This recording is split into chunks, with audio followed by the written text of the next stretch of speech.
Good afternoon. My name is Anthony, and I would like to welcome everyone to Flash Fiction 2019.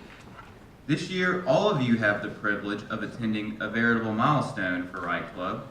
This year's Flash Fiction annual event is the Hoover Library's 10th, which is a testament not only to the dedication of its many long-standing members, several of which we'll be sharing today, but also a wonderful reminder that no matter how much the world changes, no matter how overwhelming our differences may seem, a passion for storytelling is something that will always bring us together. I, as well as the 10 presenters who will follow me in just a moment, are grateful for each and every one of you for coming out this afternoon. Your time is precious commodity, and in return, we hope you enjoy the offering of poetry and prose that the talented authors of Write Club have prepared for you. They have worked diligently on these pieces, many of which were workshopped in the regular meetings of our modest group. If you ask me, there's no better trade than a little bit of your time for the pleasures of art. Before we have our first presenter take the stage, I would like to tell you briefly about Write Club and how it has brought us all together today. Write Club is an informal gathering that offers an opportunity for burgeoning writers to share a selection from their current endeavors: novels, short stories, memoirs, poetry, plays, scripts, articles, essays, words on a page, you get the idea, and then receive feedback from their peers. We hope that those who choose to come again and again will find the solitary struggle that is the act of writing made easier through fellowship. This is why it is so important that Write Club instills a friendly and welcome atmosphere for the sharing of works that are very personal to those who have written them. Write Club is also an eager forum for the discussion of different topics concerning the craft of writing.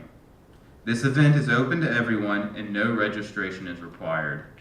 Future dates for these meetings can be found on handouts in the lobby, where there is also a sign-up sheet so that you can receive emails about all of our future events as they occur. And if these literary delights which you are about to imbibe fail to sate, then join us afterwards in the lobby for reception with more coffee and plenty of cookies. Don't be afraid to ask our presenters a slew of questions about their readings, because it is a very rare thrill for any writer to be asked about their work. And if you have any questions about Write Club or other library events, you can speak to the moderator of Write Club, that's me. Without further ado, allow me to present our first reader of the afternoon. Larry Hensley. Short and sweet, Larry enjoys writing on subjects ranging far and wide, from children's stories to philosophy to this, that, and the other. Please welcome Larry.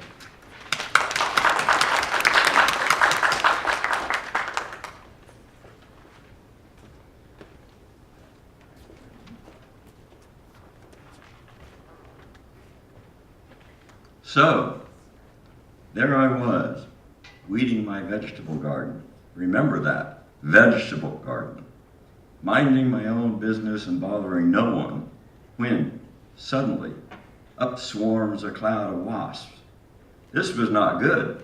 This was very not good. Indeed, this was almost even bad. Wasps really ought not to interfere when one's communing with nature. Worse, yes, and yes, when it comes to wasps, things usually do go from bad to worse. They seemed a tad irritated. That made two of us. Or rather, and more to the point, lots of points, 10 to 20 of us. Not that I was counting. I was rather more focused on my time management skills. To be precise, on finding out just how little time it takes to get from point A to just about anywhere else. Task accomplished. I turned my attention to spying from whence they'd come. This was, you will understand, war. Time for Larry the Wasp Hunter. I determined they were hiding in a corner of the boxed-in garden affair, which, as luck would have it, a block of wood was hanging down. Now this presented a couple of problems. First, I couldn't get a direct line of sight to actually spray the nest. Second, I couldn't get a direct line of sight to actually spray the nest. You get the idea. Indeed, I couldn't even see the stupid wasp nest, let alone determine the success of spraying. Well, I sprayed anyway. In lieu of accuracy, abundance.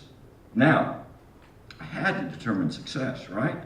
I mean, in war, one should never underestimate the importance of reconnaissance. So the next morning on the way to work, I rammed a shovel into the corner and banged it around a bit. Larry, the intelligence service, is nothing if not subtle. No response. Nary a wasp to disturb the morning calm. Success, right? That evening on the way home from work, I did the same thing. Always a good plan to be sure. Wasps. A whole swarm of the unamused things came flying forth. Later, I was to learn that wasps leave their nest early in the morning to do their thing. Nasty, I'm sure. Only to return in the evening. They weren't exactly happy with someone. Wouldn't know who. Not wanting to be confused with whomever it might have been that had been so rude as to shove a shovel up their home, I kind of sort of sauntered, ran, shovel in hand from the spot. So far, so good. What could go wrong? I mean, if you can't outrun a couple of flimsy wasps, what can you do? Unfortunately, this is where a certain tomato cage enters the story. Tomato cages really ought not to enter a story such as this. It's just not the sort of thing tomato cages should do. But into the story, this one does. It was lying on the ground. It was lying on the ground where someone had left it. We won't name names. It was half hidden by bushes. It was, as luck would have it, this was a matter of luck, you will understand, not negligence. It was sticking part way out into the path of my escape. Yep, kerwham! Down I went at full run. Suddenly and quite unaccountably, I found myself holding down the earth, just in case, it might be in danger of floating away. Certainly plenty of stars to see. Remember the wasps? Yeah. Fortunately, they didn't remember me. My luck may be bad, but sometimes it forgets to go from bad to worse. They were too busy buzzing about the garden trying to figure out what the commotion was all about. My knee, though, had taken note of Larry the wasp hunter. It was unhappy. So was my chest. As for my hands, most particularly my left hand, quite the complaint was being registered in the War Department, and my wrist, for its part, was reconsidering the merits of the conservation of angular momentum. But it was my little finger which had been delegated the primary task of catching Larry the wasp hunter. It was feeling the most bent out of shape, so to speak.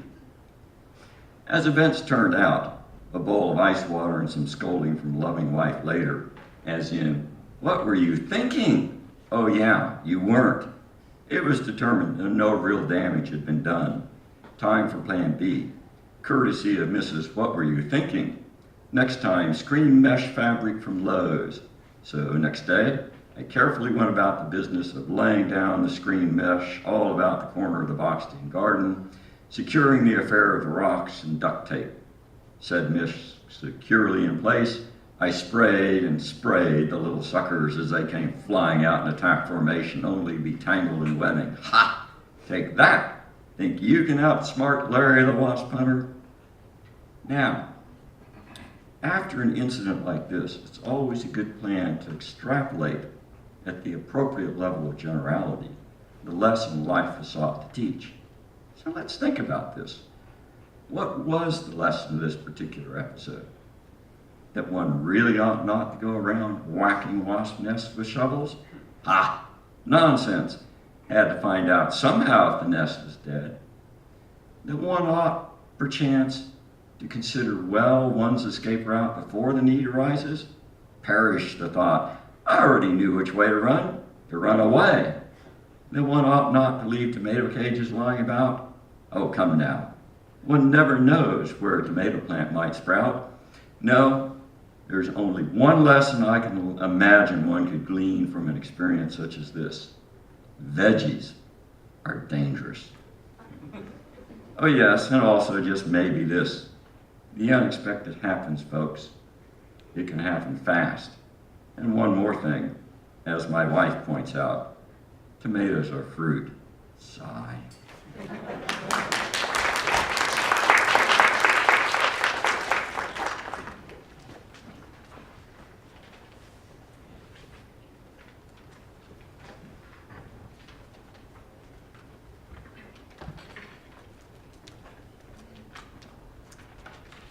Up next, we have Donna Thomas.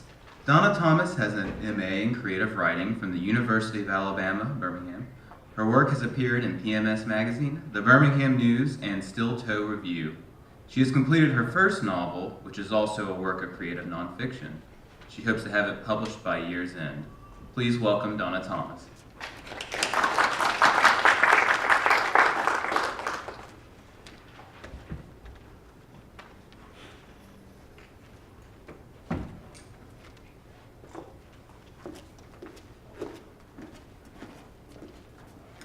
Thank you. This is called A Day with Grandma. 2 slices of Merita white bread smeared with dense Delta sugarcane syrup was the ultimate delicacy for me, my brother, and sister. We sat at the worn, dirty green Formica table, devoured our sandwich, and finished with a glass of thick grape Kool-Aid. Grandma did not insist on milk because Kool-Aid was less expensive.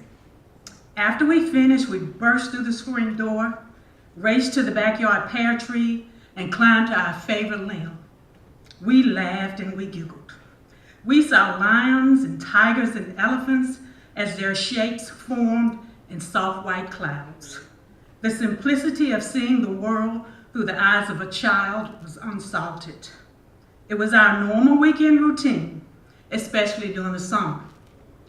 One day, Mom dropped me at Grandma's during the week. Just me, no brother, no sister. I don't recall the reason. I just remember the joy of having Grandma all to myself. I can remember her hair sitting stiffly on her shoulders with plentiful gray strands filled with clumps of Murray pomade. Excuse me. Her skin was light brown and soft with subtle touch of sunlight, which made her seem golden. I loved to smell her. She smelled of endurance and patience and comfort, and I could not get enough of it. The normal weekday morning with Grandma was watching soap operas. Guiding Light, As the World Turned, The Secret Storm. I sat next to her on a well-frayed sofa and listened to all of her grunts, groans, and sighs. This lasted until around noon, at which time Grandma called her friend, Mrs. Mary Johnson. "Mary, did you hear that big lie Peter told Valerie?" She never waited on the response. She promptly proceeded with, "Donna, tell Miss Johnson what Peter told Valerie."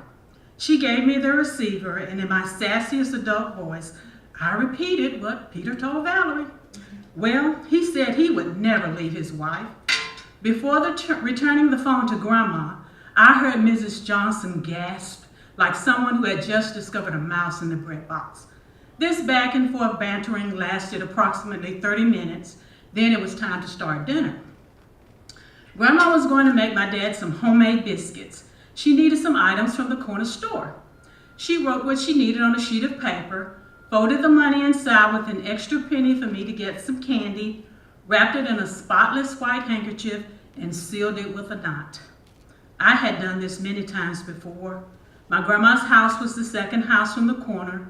She would walk me to the corner and watch as I skipped the 1 block to the local store. The store's entry faced the sidewalk, so I was in Grandma's sight until I stepped through the front door of the local grocer. Inside, I would give the handkerchief to Mr. Tom. I remember he was an older gentleman with smooth chocolate skin and a friendly smile. He untied the knot, took the list, and proceeded to gather the items from the shelf. While he gathered the items for Grandma, I would savor the penny candy, trying to find just the right piece to suit my taste buds. Once he returned to the counter, I knew it was time to select my candy. I decided on red, orange, and yellow jawbreakers. Mr. Tom would take the money he needed, return the change to the handkerchief, and retie the knot. He would give me the handkerchief, 2 brown paper bags, 1 small with my candy and 1 large bag with Grandma's items. "Thank you, Mr. Tom." "You're welcome. Tell your grandmother I said hello." I would walk out the store to see my grandma still standing on the corner, waiting for me to return. She always had the most loving smile, and she would always say, "Don't get too close to the road." The sidewalk ran parallel to a busy 2-lane street. It separated the white side of Pratt City from the black side. The white side was shielded behind a wooded area with lanky trees and crowded bushes. The black side was clear of any brush and open for all to see. On this particular day, Grandma walked me to the corner, gave me the handkerchief with the money tightly knotted inside, and stood on the corner as I skipped toward the store. Halfway there, I heard, "Hey, over here." I stopped and looked across the street. There was a gangly man. He probably lost an inch or two because his legs seemed twisted. He wore a soiled white t-shirt and blue-black pants. His hair was greasy and dark. He was rough, old, dirty, and white. He was standing in the patch of woods. When our eyes connected, he beckoned for me to come over. I started to cross the street, but not before looking both ways as I had been taught. He was hidden in the trees, so anyone watching from a different angle would not have seen what was taking my thoughts. My grandma noticed my attention had shifted. She walked closer to me and saw the man. She yelled for me to stop. Now, my grandmother was one of the most caring people in the world. She faithfully attended church, ironed my dad's shirts, made him homemade biscuits. She took my grandfather back and cared for him as he was dying, even though he had left her for a younger woman. But that day, that woman turned into one of the most evil people with the foulest mouth. She cursed him as if he smelled of racism, rape, murder, and all the things she had to endure, and knew I might have to endure because of our brown skin. I think the man was shocked. I was shocked. In my childish mind, I couldn't understand my grandma's anger. I quietly walked back to my grandma's house, holding her hand tightly, afraid to let go, afraid to make my grandma mad again. I often wonder if the man was shocked at my grandmother's words or at the fact that his plan had been exposed. Either way, he said nothing, just turned and slithered away. When my mom came to pick me up, I saw them whispering. Of course, being only 8 years old, I never fully understood what happened or what could have happened until years later. They never mentioned it. That is the way of my family. I still have a vivid image of that man, but what I see the most is my grandma, my hero, saving me. I remember how much she loved me, and I remember how much I loved her. Thank you.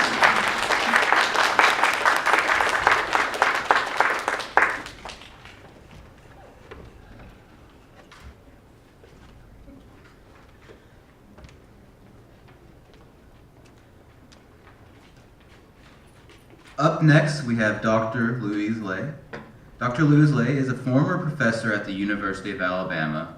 She also taught English and literature at Shelton State and Jeff State Community Colleges. In 2002, she retired at 70, only to return to the university and complete a degree in counseling. Since then, she has served as counselor at St. Mark United Methodist Church in Vestavia.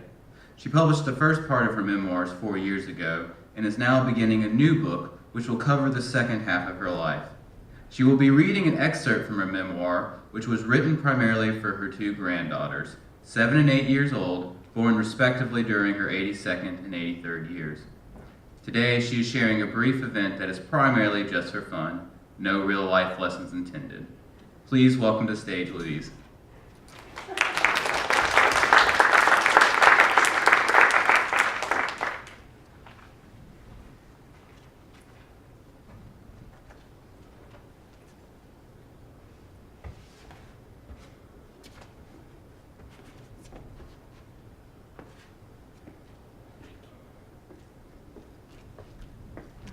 I made it.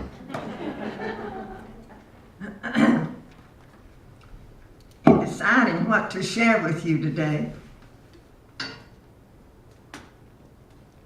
I went back almost exactly 10 years to an event that was an unusual happening in my 80s decade. I thought you might enjoy. One night my husband came, I'll give you a little prelim. My husband came home and he said, "Louise, I signed you up for the Miss Jefferson County pageant." And I said, "What?" And he repeated it, and I said, "Oh, okay, I'll do my tap dance routine." And he said, "No, I'm serious." And I said, "Bob, that'd be embarrassing. I mean, I'd hate for anybody to even know." He said, "Louise, I signed you up because it'll do me proud." Well, if you're born in the early 1900s, before the feminist movement, what you're taught and what you believe is the main thing to do is to keep your husband happy. And so, reluctantly, the next day I went with him to the senior center to sign the papers. And when I had a chance to talk with the director silently, I said, "I am embarrassed. I have no talent." I said, "I don't sing, I don't play a musical instrument, I can't dance, I can't paint. I said, "I don't have the talent, but my husband wants me to be in this pageant. He thinks I can win." And she said, "Honey, most of them don't have any." I guess that was supposed to comfort me some. Anyway, I signed up. That was in January 2009. And so I thought I would share with you my script for the evening. Oh, my husband, the way he did prevail upon me, he said, "This isn't about beauty and performance. It's about old people who try to stay engaged with life." Well, I couldn't deny that I try to stay engaged with life. Here's the script for the evening. Anybody who's lived in a small Alabama town in the 1900s would know how important it is and what power exists in what people think. What they say has a great import, carries great weight. And when I was young, they said, "Louise, you ought to enter the Monroe County pageant. You're only young once. You'll never get to this opportunity again." And they prevailed upon me, and I did. I was 18. And from what they said, it sounded like everything was downhill from here. They said everything's gonna change. Life takes everything away. You better make the most of these days. So I did. And they said you'll need a stunning dress, jewelry, gold high heel shoes, the whole works, including, of course, an unsurpassable local hairstylist to design the fancy hairdo. Now the cost of all that, jewelry, outfit, hairdo, everything, was $50. That was a lot of money when you could buy a loaf of bread for a dime. And you could get 5 Hershey Kisses for a penny. And $50 to be in a pageant? But Daddy was paying, and I was young, and I was stupid. They said, everything changes. But they were wrong. I've learned essentially that the real things stay the same. And here I am in another pageant. Nothing changed. Same figures. Don't weigh much more. Well, then some shifting of the poundage. My hair's turning white. But I'm smarter this time. This time I went to Rose's thrift shop to get my stunning outfit, plus my gold shoes and the jewelry. Spent only $49. Didn't need a fancy hairstylist. Just tied my hair in a knot all by myself. I was my own designer. And I'm not scared and nervous this time because I'm having a lot more fun. By the way, I brought these beautiful gold high-heel shoes just so you could see. But I wasn't able to wear them. They wouldn't fit over my leg braces. But weren't they knockouts? When I was little, they said, Louise, don't tell stories. I always tell the truth. Telling stories doesn't pay. But again, they were wrong. When I was growing up, I learned that if I would get a PhD in literature, I could tell stories all day and get paid for it. And I did. And I loved it. And for 30 years, I told stories.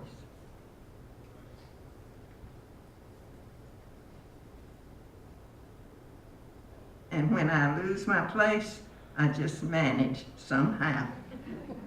I told stories for 30 years and I loved it. However, when I retired, they said, "Now, Louise, you can stop running and sit down and rest." But I thought, they're wrong again. I'm only 70. I've got time for another career.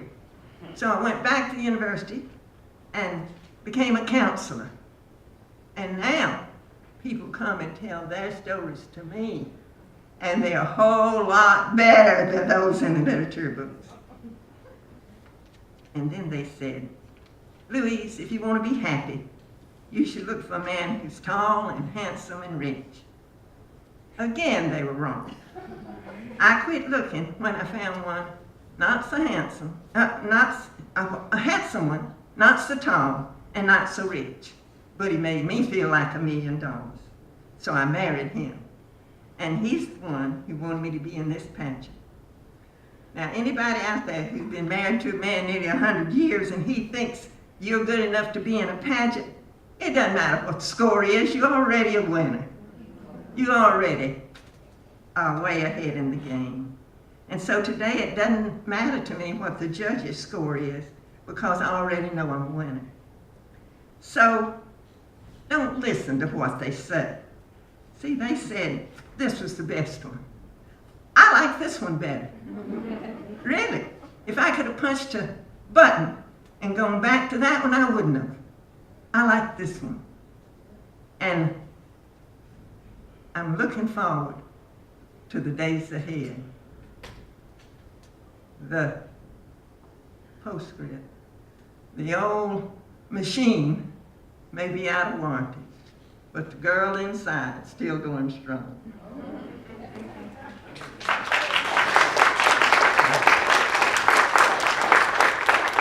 Oh, I forgot to tell you a funny thing. Soon after I got on stage at the pageant, I looked out and on the back row, I saw my 2 grown sons with a camera. I mean, I hadn't told anybody I was in that thing. My husband told them.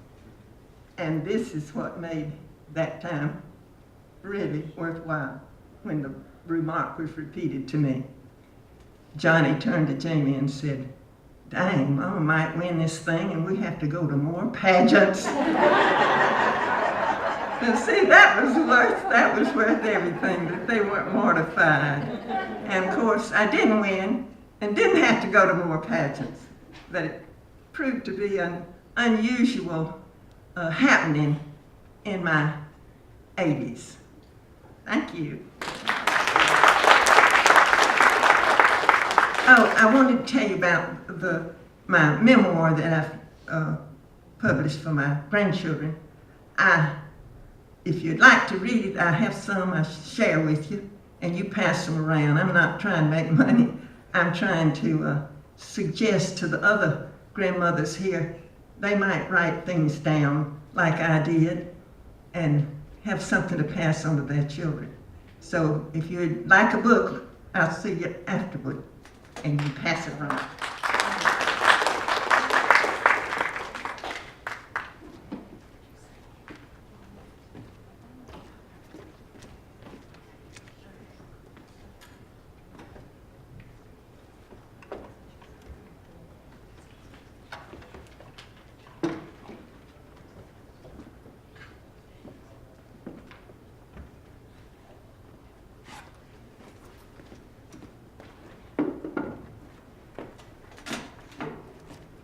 Sorry. As you can see, it's time for something a little bit different. Our next presenter is Sean. Sean has been a staff member of the Hooverville Public Library's Adult Fiction Department for 10 years. He has short stories published in the Birmingham Arts Journal and the Southern Ghost Story anthology Summer Gothic. His two-act comedy End of the World was performed on Disney property in 2005, which received the President's Choice Award by the unanimous vote of 1. Tonight, he's proud to present An Ordinary Day in the Life of a Human Resources Worker called For the Dental Plan. And he will be having a special guest help him with this, me. Anthony, who also works at this library. Come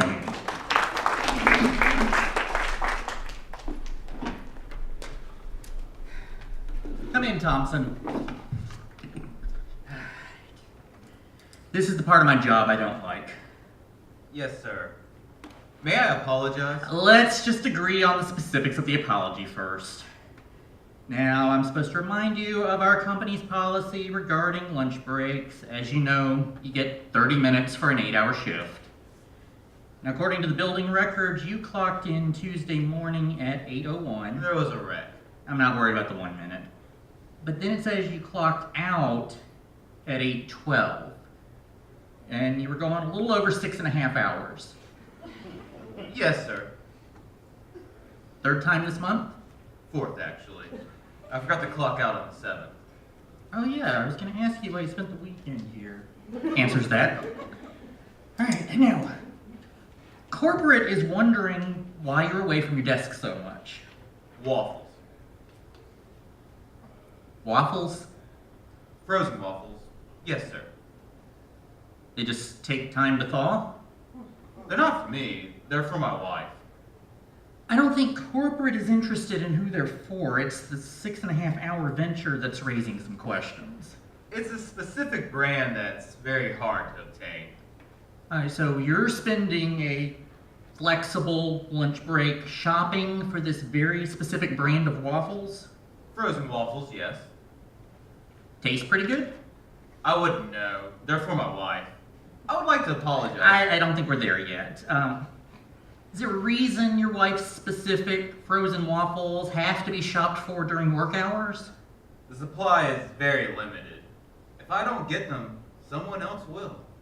Well, we can't have that. So, to be clear, you're at work, your wife texts you, honey, waffles are up, you hop in the car. After 6.5 hours, you've driven, I'm assuming, across state lines, negotiated a busy parking lot, and grabbed a few boxes. Just one. And I drive a minivan, but that's pretty accurate. Can you not order these online? I'm afraid not. Because they're frozen. Because we won't receive our shop stop credits if we purchase online. Well, that's important. Okay, now, security footage indicates that every time you've made a run for waffles, Frozen waffles. you always stop by Cheryl's office in accounting before returning to your desk. Is that correct? Yes, sir. Any correlation? Correlation. Correlation, concurrence, a cause and effect relationship between Cheryl and where am I losing you? You come back from a potential frozen waffle acquisition and consistently stop by Cheryl's office because of... Concealer. What? It's a kind of makeup. Okay. This common interest, you and Cheryl regularly swap concealer anecdotes? I have skin issues, and Cheryl has a type of concealer that works with my complexion. What kind of skin issues? Things that happen. When you go shopping for waffles. Frozen waffles. Yeah, you got it, yeah. Waffle allergy? Not that I'm aware of, sir.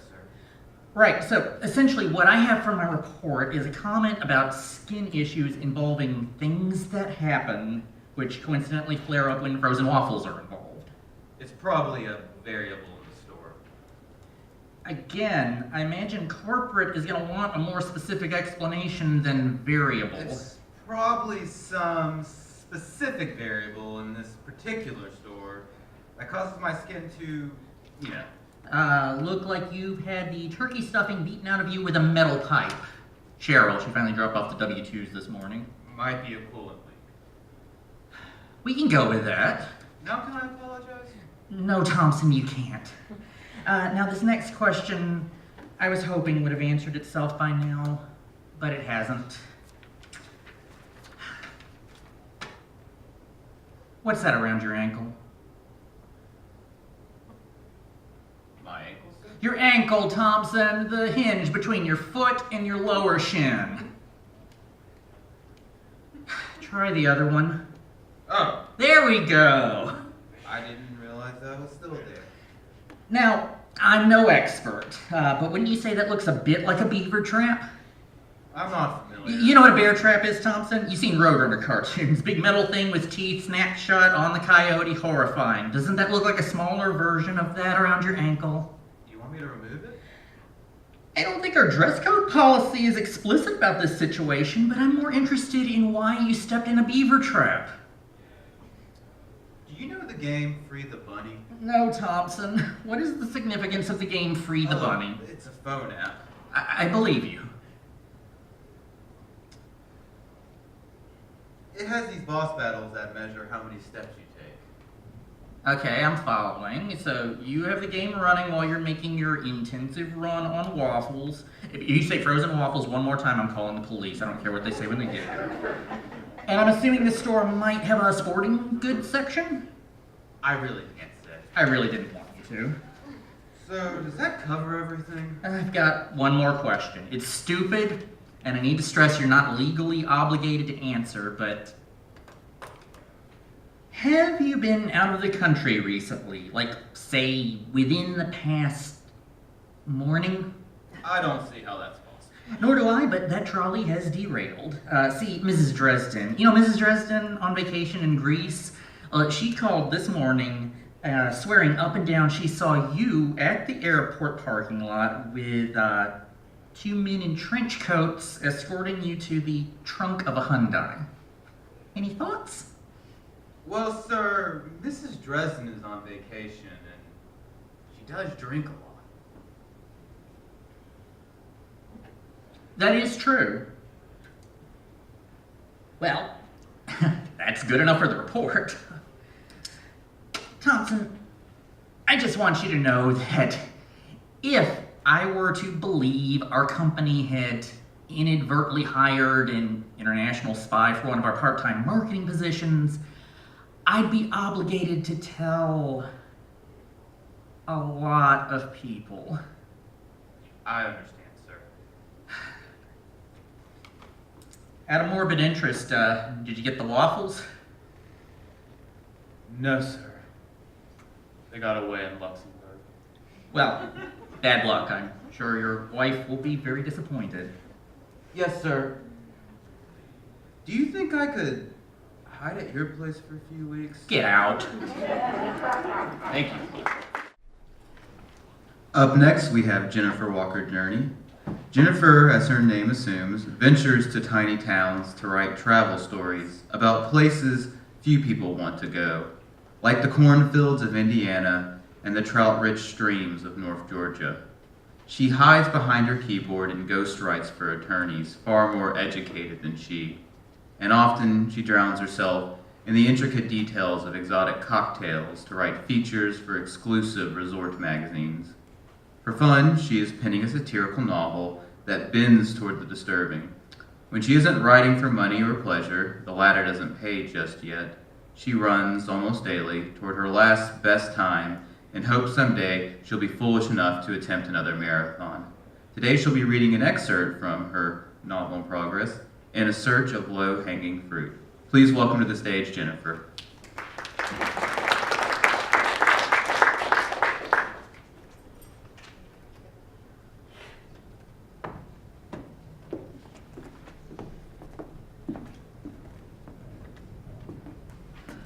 So, yes, this is an excerpt, a very short excerpt from my novel that's almost finished.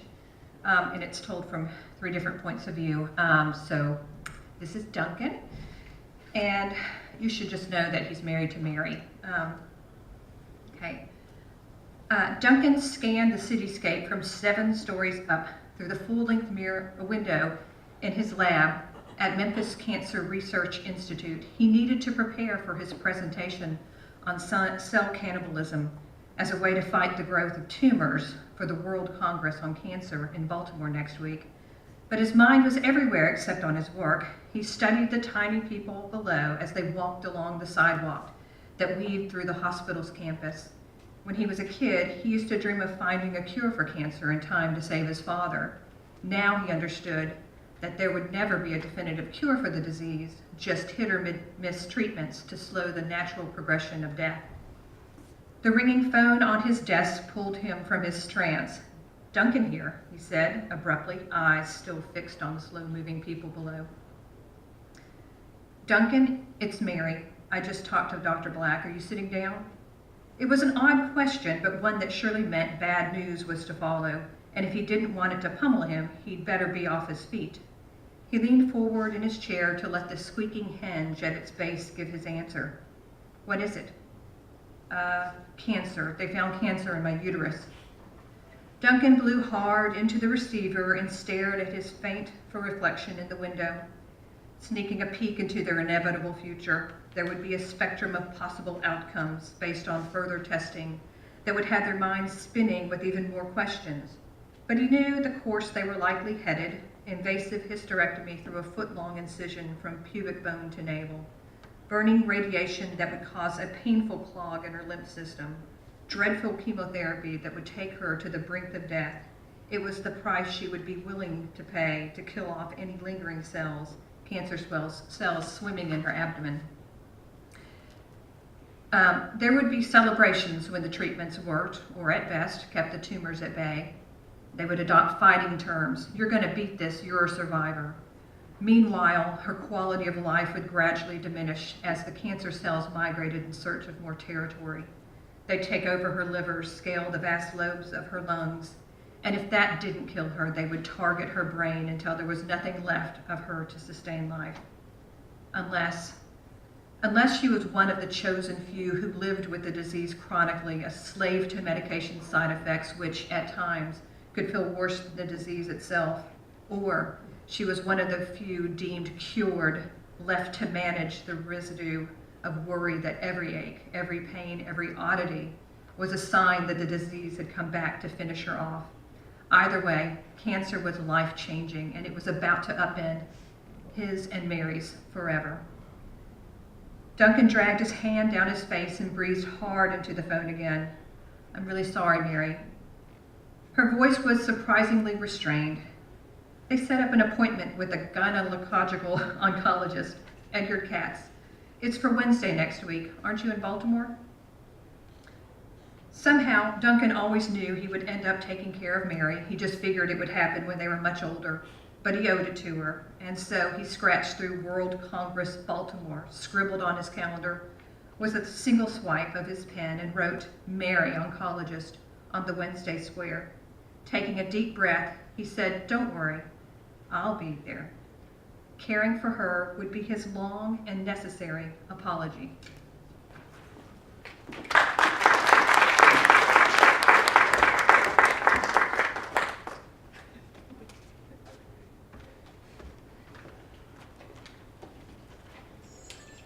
First off, I would like to offer an apology to Susan. I was trying to make sure I had my right page on, and I accidentally got ahead of myself. So I apologize, Susan, who will be taking the stage next. And thank you, Jennifer, for not missing a beat. As you can see, we are all human. We make mistakes. But please let me now introduce Susan Green. Susan often describes herself with the words of Lewis Grizzard, "American by birth, Southern by the grace of God." She attended the University of Alabama and Birmingham Southern College. She enjoyed a 25-year teaching career and adores retirement, especially its dress code.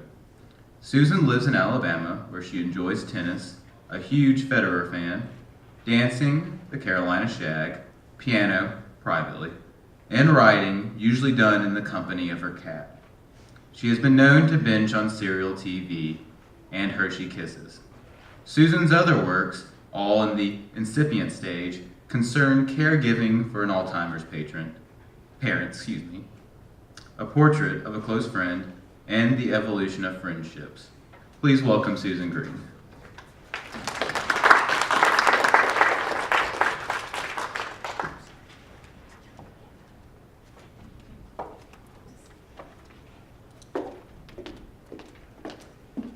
Everything's going to be good because I just got up those steps in heels. My dress code does not include heels. Thank you, Anthony, you're forgiven. Hello, everyone, and thank you for coming out on this Saturday afternoon.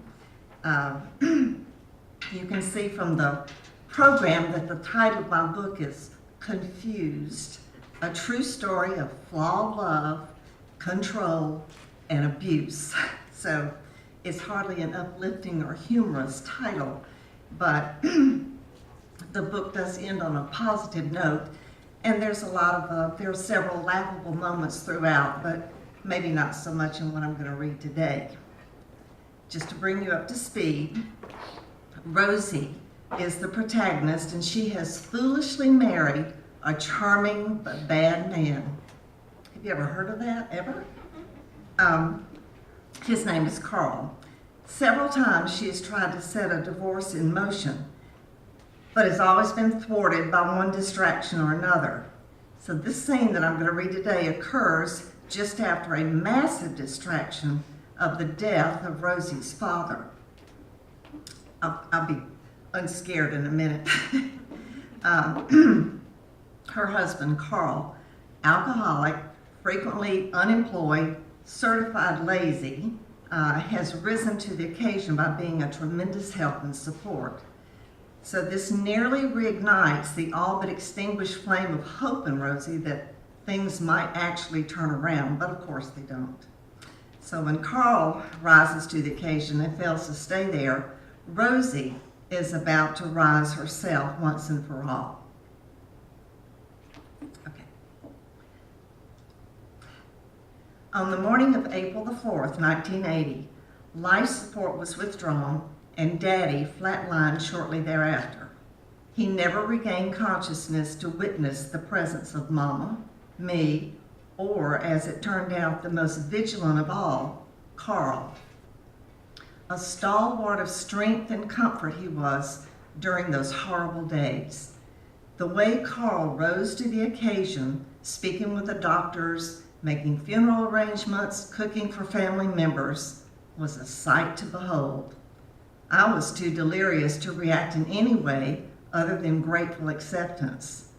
Oh, how everyone, sister, brother, grandmother, aunt, and uncle, appreciated his stepping up to the plate and dealing with the painful behind-the-scenes details. I felt a wobbly swell of pride and hope that now, even in the face of this terrible tragedy, Carl's potential was finally grabbing a foothold, and from here on out he would shine. You what? I shouted, unable to believe my ears. Home from pool cleaning, I was soaked in sweat due to the oppressive heat and humidity of late July. I was headed straight to the shower when Carl's bombshell stopped me dead in my tracks. I quit doolins, Carl said, devoid of concern, but full of anger and indignation. They're all idiots over there and are working me to death. And don't start with that judgmental shit. For your information, I have an interview tomorrow with another security company. I sighed. Would we ever have a normal marriage? Could I right now summon the energy for yet another dogfight? I answered my own question by continuing my trudge to the shower. I turned the water on as hot and hard as I could stand it, wishing it could cleanse me of more than sweat and muck. I could not count the times I'd used showers to drown out the sound of my bawling away like an unhappy child constantly teased with a piece of candy, but never receiving it. Not another freaking job. This was truly one of those have to laugh to keep from crying moments, but I could summon neither tear nor chuckle. I couldn't summon anything. I turned the hot water back slowly until it became lukewarm, then cool, and finally cold. While my skin felt refreshed, my body and mind remained deep in a mire. I turned the water off, grabbed a towel, and wrapped it around my dripping body, savoring for a brief moment the sensation of a soothing hug. I stepped onto the mat to begin my post-shower ritual. I slowly spread lotion all over my tan body, massaging my tired muscles. Again, I took time to acknowledge the comforting, rejuvenating properties of simple touch. I rolled up a small towel, horseshoed it around my neck, and rubbed vigorously back and forth. I could practically see the waves of tension leaving my body before they evaporated into nothingness. I was struck by a revelation, at once gentle and strong. The person responsible for this momentary respite, this simple pleasure, this comfort, was me. I turned to the steam-filled mirror. With my towel, I wiped away a small circle in the middle and gazed at my reflection, feeling older and definitely looking tireder than my 32 years. With my hairdryer, I defogged the entire mirror. Wouldn't it be nice if all things could clear up so easily? I couldn't remember the last time I'd really looked at myself. I thought of another oft-neglected facet of my life, my journal. Encountering either mirror or journal demanded a face-to-face come to Jesus I had not been able or ready to handle. Standing naked before my reflection, I felt a tiny shift take place within me. The sensation was almost imperceptible, totally unrecognizable, but undeniably positive. I grabbed the blow dryer and made quick work of my short hair, those impractical Farrah Fawcett locks having recently bit the dust. I cocked my head towards the mirror and said, "So, Rosie Rose, how much more of this crap are you going to take? I'm just asking." In a flash, my reflection answered, "None. Let's get out of this mess." I dabbed some oil of Olay onto my fingertip and smoothed it across my drawn face. I leaned forward to within an inch of the mirror. "So, any thoughts on how we're going to do this?" My reflection stared back, eyebrows raised, shoulders shrugged, mouth smirked. Not a clue. I pulled on some clean clothes, feeling they reflected a cleaner interior as well. I looked back over my shoulder at the mirror. Me neither, at least not today. And then, in my best scarlet voice, "But after all, tomorrow is another day."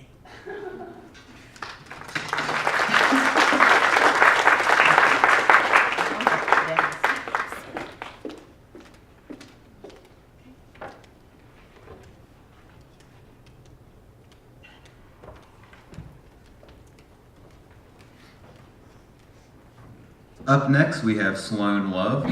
Sloane lives in Birmingham with his girlfriend and dog. He enjoys writing, he enjoys writing fiction across the genres and the occasional poetry. He also enjoys drawing and painting with watercolors. He has a young adult fantasy published on Amazon and other online outlets called Happy Henry's Adventures in Smallville.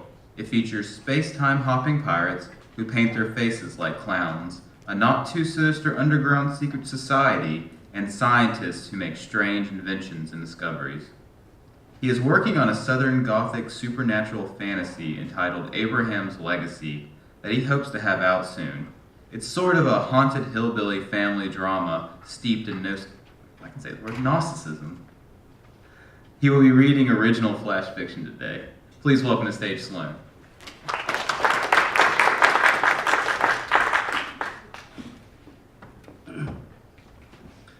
Hi, so this one's just called You. You were born September 9th, 1985 in the Cheap Hospital in Phoenix, Arizona. You are a boy, and because you were born 9 weeks early, and because of both genetics and your mother's smoking habit, you weigh only 4 pounds, 2 ounces. You have a severe case of jaundice. You are put under the bright lights at the hospital, and this will make an indelible impression on you. You will never know why, but your entire short, tragic life you will dislike brightly lit rooms. Your mother loves you, but she is a troubled woman trying to climb her way out of a troubled life. She has to work, and because your father is not around, so most of your time is spent at your grandmother's. There is an absence of compassion in your grandmother's house, and you will feel this only as a vague sense of lack in the air. You will cry out from your crib and no one will come. Your soiled diapers will go unchanged for hours. All of this will play a part in who you are to become. You take an interest in books at an early age and spend as much time as possible in the library. You are too young to have your own library card, but the nice lady will sometimes let you carry books out if you absolutely promise to bring them back. You do, and you do. The books are always fiction, and they open up worlds for you. You begin to consider that there may be a way out of Phoenix. That was a new and startling thought. It will consume you for the next 5 years. At 16, you cannot take it anymore. You have scars on your arms from where cigarettes mashed in. You have had 2 broken noses, black eyes, and a finger that now aches when it rains. All of these are from your mother's boyfriends, whose first line of business always seems to be beating your ass. Your mother tells you that they are teaching you to become a man. There are lessons you never wanted to learn. There are lessons you cannot help but to learn. One is, you can go nowhere without money. It is 3:52 p.m. on a Friday when you decide you cannot spend 1 more minute in Phoenix. You do not think, you just walk into the convenience store with your hand in your coat pocket. You tell the kid behind the register it's a gun. The kid is maybe 3 years older than you. He probably does not believe you, but he doesn't give a shit. He gives you all the money in the register. You are no enemy to him. You are leaving Phoenix. You did not even know the man was in the store. He comes from the direction of the bathroom, and you feel it before you hear it. In your back as you are running out with more money in your hand than you have ever seen, with vague ideas about buying a bus ticket. You feel the bullet slam into your mid-back. Then you feel nothing else, although you know you are falling. The blast of the shot is heard a moment later, and it seems very far away. The man stands over you. He looks embarrassed, as if he cannot believe what happened, then angry, and you will never know if the anger is directed at you or himself. Oh, Jesus, he keeps saying. Oh, Jesus, hang on, kid. You are going to be okay. He keeps saying that long after you have stopped being able to hear it. That's that one. Thank you. Thank you. And this is the last one I'll read. This is called My Friend Bob. My friend Bob lived in the country where there are coyotes. Bob did not, or claimed to not like the coyotes because they were forever slaughtering the chickens he kept. Deep down, however, I always thought Bob felt some kind of kinship with the coyotes. Both were lean and gray and rather haggard looking. And like a coyote, Bob frightened easily. I remember asking him once as we drove into town to buy new chickens and new wire for the fence why he just didn't get a guard dog for the chickens, or maybe some donkeys, which the old people swore would keep coyotes away. He mumbled something about how they had to eat too, but maybe he would get a dog, and then turned the radio on, ending the conversation. Bob caught a cold one particularly chilly fall, which due to his insistence on not giving up his awful filterless cigarettes and whiskey, quickly turned to pneumonia. Due to his weakness, he had to neglect the chickens. He never had gotten the guard dog, and within a few weeks there were none left. The coyotes had gotten them all. I went to visit him when I could, and I was alarmed to see his condition getting worse. With each visit, it seemed that his fever was higher and his body weaker. And I didn't say anything about it, but noticed there was old bread loaves and food rubbish in his yard. He had begun to feed the coyotes. The last time I saw him, I tried in vain to convince him to see a doctor. His lungs were wasted and whistled as he inhaled. I spent that evening with him, and under the full moon, the coyotes started singing, waking me up from my place on the sofa. It was then I noticed Bob sitting in his recliner chair, gazing at the window, seemingly spellbound by the house. As I put him back to bed, I noticed he was burning up with fever, and he confided to me that sometimes now, when they were howling loud like this, and he was listening to the rattle and whistle of his wasted lungs, sometimes he could not tell which was which, his breathing or their howls. He then laughed it off as the ravings of an old man and slipped back into sleep, while I wrestled with whether to betray his confidence and call the doctor or not. I never did call the doctor and left the next day. Bob died a few weeks after that. An early Arctic cold front had moved in, and Bob had gone to bed with the window open. The temperature dropped rapidly, and in his weakened state, Bob undoubtedly could not get up to close the window. In my darker moods, I wonder if he even tried, and thus froze to death in his house. Bob's nearest neighbor, who lived 2 miles away, said he couldn't even get to sleep that night the coyotes were howling so loud. Bob's house sat abandoned for a few years, and finally, due to neglect and an open window, began to rot and collapse. They say I wouldn't know, I haven't been back there, but they say that sometimes on certain nights, especially when the moon is big and full and the air is cold, sometimes you can see packs of coyotes walking around the ruins, sniffing at the rotted wood and plaster, and howling as if they missed something.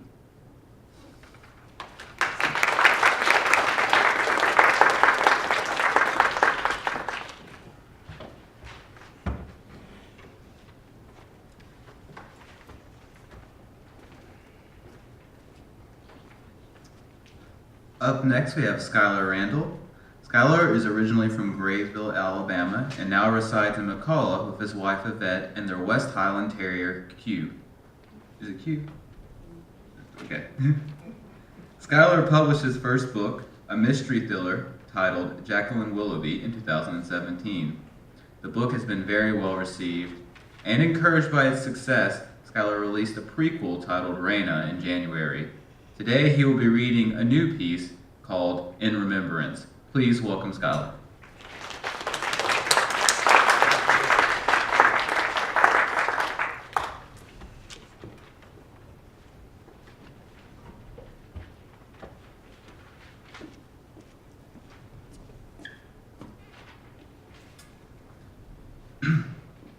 As Reverend Warren stepped up to the pulpit to preach one of his humdrum sermons, I inwardly groaned, dreading the prospect of the sound of his monotonous voice for an hour. Being at church on a Sunday morning was bad enough. I could be watching one of my TV shows, Good Times, Fantasy Island, or playing Pac-Man at Bud Billingsley's corner store with friends until our hometown Alden Cardinals threw the first pitch. He must have written his sermons for 86-year-old Miss Luella May, not 16-year-old Randy Moon. Man, I wish someone would tell him to put a little theatrics in between scriptures and stories. Raise his voice sometimes, or maybe just tilt his head a little so he wouldn't be mistaken for a cardboard cutout up there. To amuse myself, during the sermon, I picked up a Bible from the pew book rack in front of me. As I did so, though, I saw a funeral program laying on its side in the rack. I placed the Bible back on the rack and picked up the program instead. On the front of the program was a brown, grainy picture of a kind, loving woman with fair skin, long, straight hair, a radiant smile, and eyes that crinkled with joy. It was Mrs. Shell. I had attended the standing room only funeral the week before, but I guess they ran out of programs because I hadn't seen it. Above her photo were written the following words: celebrating the life of Sister Dora A. Shell. Sunrise, June 9th, 1896. Sunset, September 17th, 1981. I opened the program and read the obituary. Sister Dora A. Shell was born in Flat Top, Alabama on June 9th to the late Mr. Charles Brown Sr. and Mrs. Loretta Brown. She was preceded in death by both parents and her beloved husband of 40 years, Dr. Lloyd Shell. The next paragraph described her accepting Christ at an early age. She was a graduate of Parker High School and Miles College, as well as an AKA sorority member. She worked as a registered nurse for for 45 years. She marched behind Dr. Martin Luther King Jr. after the 16th Street church bombing, and she was a member of the Southern Christian Leadership Conference. She was also a member of Ruth Chapter number 6, Order of the Eastern Star. I flipped over to the 3rd and 4th pages, looking at pictures of Mrs. Shell with her husband, kids, and other family members and friends. The photograph showed how active and involved she was, and how gracefully she aged. What a beautiful woman. Her shoulder-length black hair began to whiten, and her smooth skin wrinkled slowly.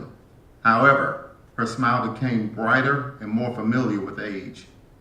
Smiling as I closed the program, I thought about what my Aunt Gwen had said on more than one occasion. Life was about making memories. Mrs. Shell clearly made many of them. As a little boy, I had enjoyed being in Mrs. Shell's intermediate Sunday school class.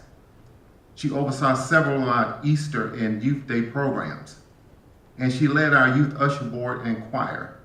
As a member of the adults usher board, she was always standing at the doors leading into the sanctuary, greeting everyone with a warm smile while handing them a Sunday bulletin. I remember one time I was sitting in the sanctuary and I had my head resting on the pew backrest. I was looking up at the tile ceiling, counting the blocks to the choir stand. The room darkening slightly caught my attention, and I glanced down to see a few of the choir members standing in front of the 2 stained glass windows behind the choir stand chairs. A few others were shuffling past to take their seats in the cerulean cushions, the same shade as the table runner smoothed over the Do This in Remembrance of Me table.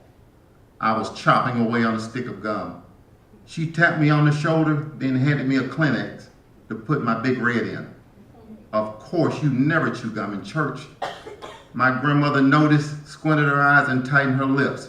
She gave me a look that clearly said, "You're gonna get it when we get home." Mrs. Shell saw my grandmother's facial expression and the worry on my face, so she bent down and whispered, "You're not in trouble. She just wants you to straighten up and pay attention." Her warm expression was reassuring, then and any time I saw her. Over the years, she asked me to participate in church functions. She would ask me about my family members that had moved to New York. She even asked me how I was doing in school and what my favorite classes were. I turned the funeral program back over to the front cover and looked at the right side of the church, where the deaconesses sat. Mrs. Shell would take a spot at the end of the second pew, near the choir stand entrance, the last few years. Her health had declined, so she was no longer able to be physically active in the church ministry she loved. As our pastor finished his uninspiring homily, I looked at her picture again, then folded the program and put it back in the rack. I would have never thought Mrs. Shell had done so much in her life. I hope I can do as much in my life and influence as many people as she did. As the music started for the benediction, my friend startled and woke. His eyes were bloodshot from the almost hour of sleep. As he straightened his slumped body on the pew, he asked, "Moon, what are you doing after church?" The congregation sang, "God be with you." Then the associate pastor prayed, ending the service. I turned to my friend and said, "I'm going to go make some memories." He looked at me with a smile of curiosity. I chuckled. "My grandma said I can go to the game, so I'm going home to change and eat. I'll meet you there."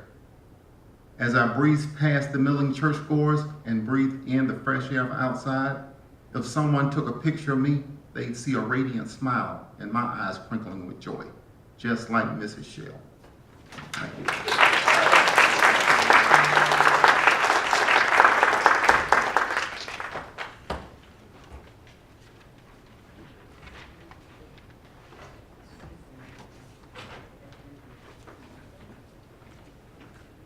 And last, but certainly not least, Nancy Dorman Hickson. Nancy is originally from Mississippi, but has lived in Birmingham since the early 1990s, pardon me. Sorry. That might be my worst mistake tonight, this afternoon. She was a features editor with Progressive, Farmer, and Southern Living magazines for many years, and now freelances as a writer for magazine, web, and public relation clients. She's the co-author of Diplomacy and Diamonds, the memoir of Joanne King Herring, the Texas woman who was portrayed by Julia Roberts in the Tom Hanks movie Charlie's Wilson War. Nancy is reading a nonfiction piece titled What I Learned from My Cousin Bill, an excerpt from what she hopes will become a memoir. Please welcome Nancy.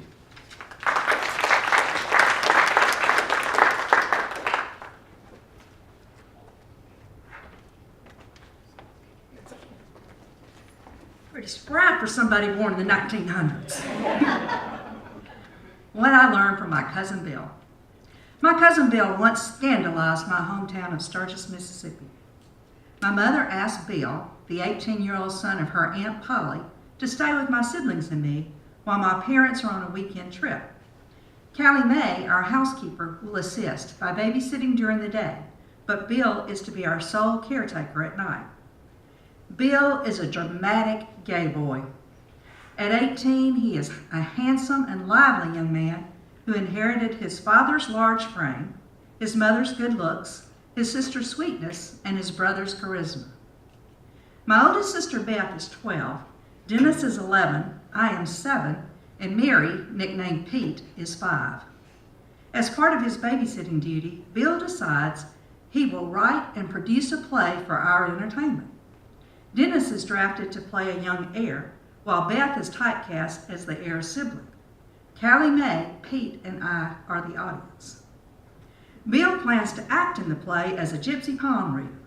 He raids my mother's closet, choosing for his ensemble a black skirt, a maroon turtleneck, and a black rhinestone-encrusted turban my mother wears on bad hair days. He also applies makeup and adds clip-on earrings, a beaded necklace, and a giant ring. We are fascinated by our cousin's familiar face dolled up in cosmetics. In the little used formal living room of our house, Bill dramatically delivers the theatrical lines he scribbled down a few hours earlier. The plot closely resembles an episode of Dark Shadows, a popular Gothic soap opera. He rolls his eyes, vamps, and earnestly emotes. His acting is doubly impressive because he has to simultaneously stage whisper prompts to my older siblings who frequently forget their lines. At one point, while Bill delivers a long, grim speech, an offstage Dennis snakes his hand around the door jamb to flick the overhead lights on and off, simulating lightning. And an offstage Beth pounds on a tin plate to represent thunder. My sister Pete and I sit on Callie Mae's ample lap. When the room suddenly goes pitch black, we draw even closer. After a few moments of mysterious noises, Bill flips on the overhead light. He and Beth are now on stage without Dennis. Bill dramatically paces, lamenting the death of the young heir, Dennis, who has apparently died off stage. He grows silent following his pronouncement, staring off into the distance with a reasonable facsimile of sadness on his face. His audience waits tensely in the quiet room, practically panting with anticipation. Suddenly, Dennis slams back the lid of the small trunk that had sat innocently center stage throughout the night. With a growl, he jumps from its interior. Vampire teeth protrude from his snarling lips, and a black cape swirls from his bony shoulders. We scream in terror and delight, wholeheartedly engaged in a willing suspension of disbelief. In the Bill Bryan / Sturgis, Mississippi production of Vampire in the Living Room, we completely buy Dennis the heir, now bloodsucker. Never mind that Dennis's 11-year-old skinny legs have been squished inside the 3x2 foot trunk so long, he wobbles when he rises from the coffin. Once the blood catches up with his limbs, he climbs out of the trunk and convincingly lopes after the 2 other cast members, all while we provide background screams of joyful horror. Beth dashes off stage, yelling with her hands in the air and breaking character by laughing. Bill / Gypsy Woman crumples to the floor, where Dennis attaches himself like a bloodthirsty barnacle. In the coup de grace, Bill allows the vampire to gum his turtleneck. When his victim stops flailing, Dennis flees into the night, the kitchen, with a final swoop of his cape. Pete and I peek out from Callie Mae's chest in the aftermath, unsure whether to giggle or cry. Callie Mae's plump body shakes from a combination of pseudo-fright and merriment. Dead Bill finally blinks and jumps up, calling for his cast to join him for a curtain call. Callie Mae has already gone home when Bill decides he needs to make a grocery run. We pile into the Rambler for the short drive to downtown Sturgis, Mississippi, and the grocery store owned by our parents' friends, Lambert and Annie Lee Williams. Perhaps Bill is still flush with the excitement of his theatrical production. Perhaps he consciously decides to push socially acceptable boundaries. In any case, our cousin decides to make the grocery run while still dressed in full drag. On hot days like this, after I've pedaled my bike on dirt roads all over town, the store's coolness from refrigerated cases and an air conditioner unit brings blessed relief. I love walking barefoot on the concrete floor, sticking my sweaty face in the case where the ice cream sandwiches and pop-up sherbets are kept. If I have a dime, I buy one, and I eat it in the store so it won't melt too quickly.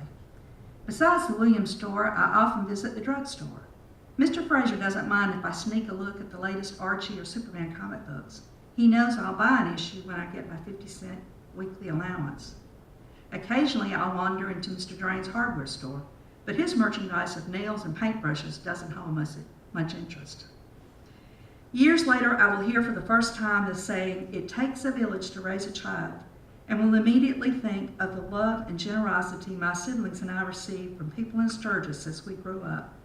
But that realization is years in the future, as is the counterpoint realization about the town, namely that in 1967, a cross-dressing young man in this Bible Belt Mississippi village is neither a common nor a welcome sight. It is late afternoon, almost closing time, when Bill pulls up the Rambler to a Main Street parking slot. Like clowns spilling out of a too small car, we pop out and dash into the familiar dark mustiness of the Williams store. Bins of fruit and vegetables line up next to a freezer of meat. Mr. Lambert is usually wrapping cuts of meat in butcher paper, smacking down strips of tape to hold it in place. But today, he's already left for the day. Only Mrs. Annalee remains. The empty store is dark, with a few naked light bulbs hanging by string from the ceiling.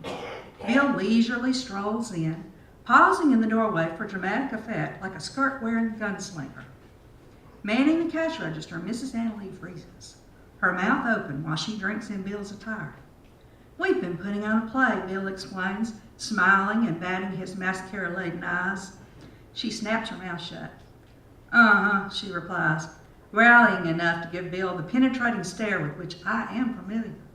In addition to co-owning the store, Mrs. Annalee is my first-grade teacher. I have mixed feelings about her. On the one hand, she teaches me how to read. On the other hand, Miss Annalee is a tough taskmaster whose rules are to be obeyed. She is the only teacher who ever spanks me, and I am a kid who holds a grudge. As Miss Annalee looks on, Bill nonchalantly pulls food from shelves and refrigerated cases, plopping items on the cracked vinyl counter next to the butcher wrap paper roll. Miss Annalee peers at him over her glasses as she rings up the items. "When are their mom and dad coming home?" she asks. I look up at her, recognizing that tone. That's Miss Annalee's "I'm mad and you children better start behaving" voice. What's she mad about, I think? "Sunday," Bill answers pleasantly. With another dazzling smile, he waves goodbye and sashays out the door with groceries. At the time, I am clueless about what has really transpired that lazy Saturday afternoon.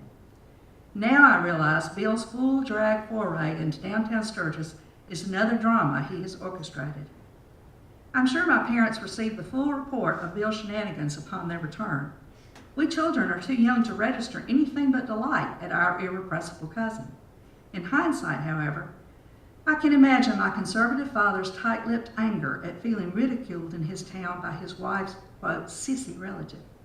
I'm sure Daddy also thought about his own son, only 11. Already, my brother is not like other boys his age in our small southern town. I can imagine my mother's soothing response to my dad at the tempest wrought by her young cousin and my dad's suspicions about their son. A few weeks later, Bill returns to Sturgis, this time dressed in perfectly acceptable male attire of suit and tie. When we troop into the Methodist church that Sunday, Bill sits up front by himself. My mother, too, bypasses the family pew and heads toward the organ bench, although she normally only plays when the regular pianist is unavailable. After the announcements, the minister pauses. Today we have a special treat. We have a visitor, Ouida Dorman's cousin, Bill Bryan, who is going to sing for us. Bill rises to his full height and faces the congregation. a tall, dark-haired, handsome man with intense eyes. Mama starts playing softly, and Bill begins singing. Oh Lord my God, when I in awesome wonder consider all the worlds thy hands have made. His crystal clear tenor wraps around the sonorous notes from that old gospel song, the lyrics and music reverberating among the congregation. When Bill delivers the chill-inspiring finale to How Great Thou Art, the congregation looks at my cousin in open-mouthed admiration. From the first note to the last, I believe the perception of Bill in the minds of those gathered goes from gay boy to believer. A neat trick, since the two descriptions were considered, and sadly still are considered by many, mutually exclusive. Bill quietly walks back to his seat, once again the talk of the town.